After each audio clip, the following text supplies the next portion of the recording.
Is that the end of the matter? Now, so much frothing, so much gnashing of teeth in Westminster over the past few months, but Boris Johnson ultimately has received one fixed penalty notice. Surely it's not the position of the Labour Party that the Prime Minister should resign over one FPN. Good to see you. Well, no, our response has been the Prime Minister should resign because he's continually failed to take any responsibility over this, and because he's lied repeatedly to Parliament time and time and time again. He didn't just say that he didn't know that he was breaking the rules. He actually said, of course, we'll all remember previously, that there were definitely no parties, that none of this took place. And just month after month, we've seen those attempts at justification, at blaming other people. And meanwhile, while his party's been focused relentlessly on trying to protect Boris Johnson, it should have been focused relentlessly on dealing with the cost of living crisis. And the Conservatives just seem to be totally paralysed right now. Apparently, they're arguing with each other, not just over Boris Johnson's conduct, but also over whether they should introduce a windfall tax to get people's bills down. Well, Labour's focused on those measures, actually helping people right now, and having a government that can get a grip.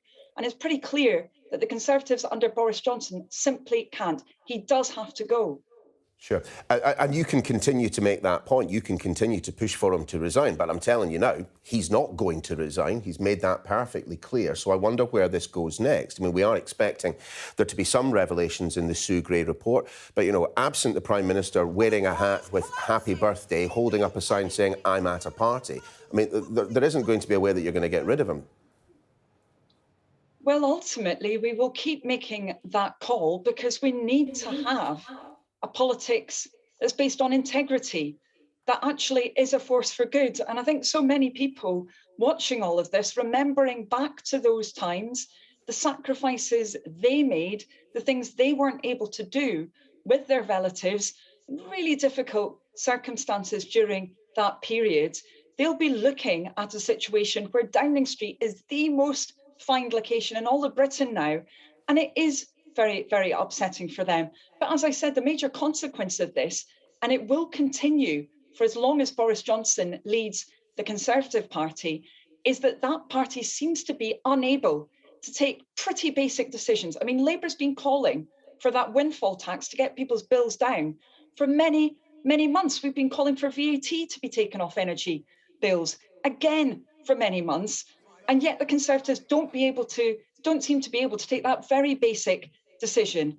There's dysfunction at the heart of the Conservatives right now, and it seems like that's going to continue until they get rid of their leader.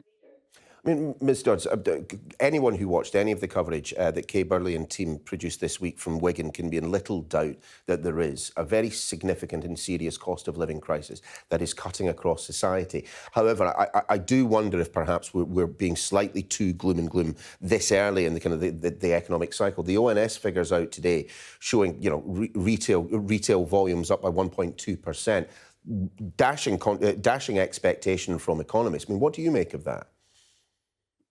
Well, of course, we want to see every part of our economy growing. You know, Labour said that we want to be buying, making and selling far more in our own country. We're really ambitious for our economy. You know, we said we want to see, for example, a climate investment pledge to be attracting those high-paid, high-skilled jobs to our country that so often have not been coming to our country. So we are ambitious for our economy. But ultimately, we're also very clear that for many people right now, that cost of living crisis, it's not something abstract out there. It's what's waking them up in the middle of the night when they're thinking, oh my goodness, how am I going to cover my bills? It's a huge problem for millions of people because we're not just seeing those energy bills going up. Of course, we're also seeing so many other prices going up.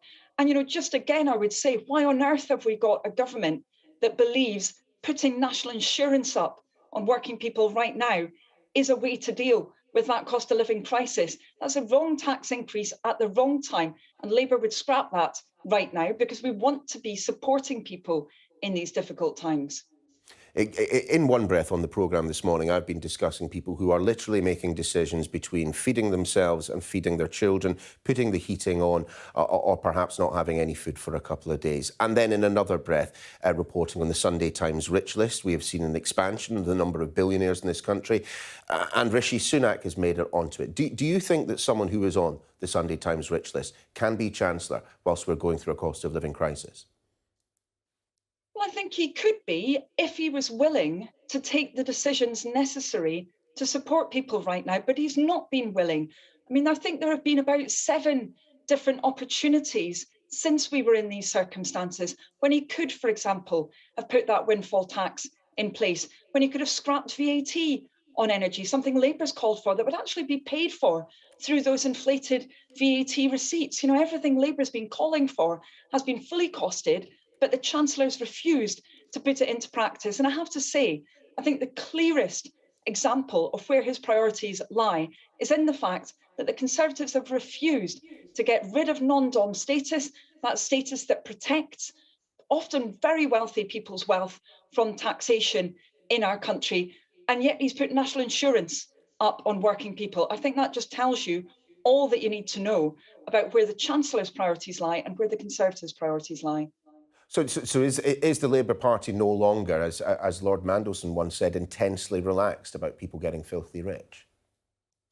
Of course, we want to see our economy growing. That's really important for us. We want to see ultimately businesses growing up and down the country. But what we don't want to have is a Chancellor who seems to be focused on shielding those who actually have those means rather than helping others. I mean, another example I would say is around the windfall tax, where we've seen record profits actually being posted by those oil and gas companies. In fact, those companies saying that they're receiving so much in profits now, they almost don't know what to do with it.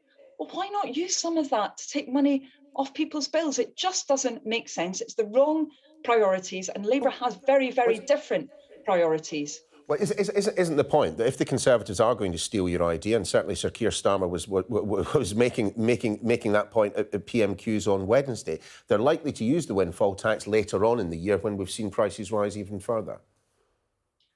Well, we want them to steal that idea, but we really want them, frankly, to steal our other ideas and our other plans as well, because we know how hard up against it so many people are. We want them to be getting rid of that national insurance increase. We want them to be taking VAT off bills. As I said, all of this in terms of the VAT being paid for through inflated receipts. We want them to be having that mass home insulation programme that we've called for many, many months, getting people's bills down through that mechanism too. And we also want them, incidentally, to be actually properly investigating all that COVID fraud.